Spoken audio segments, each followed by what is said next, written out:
Well, 20 years in the Navy and being on Slow-Mo-Sound, doing a lot of boating, you learn a lot of stuff. So here's basics to knot tying and what parts of the string is. Okay, you take your string and you loop it around like this. It's called a bight.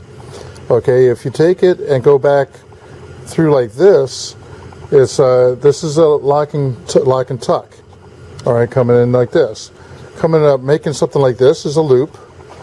All right, and then when you turn it over like this part is the elbow.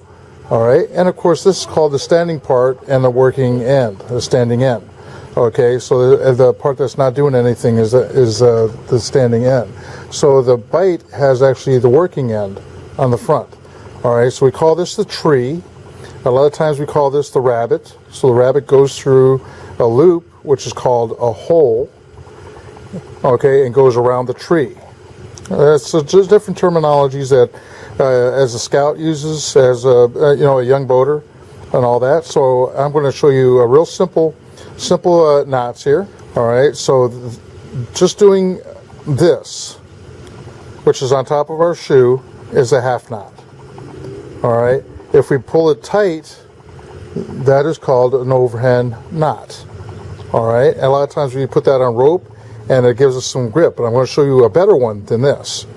All right, so let's take this apart. And what you want to do is called a figure eight. You come one across, come back across, you're going over it and back underneath, and you bring this over and you tighten it down.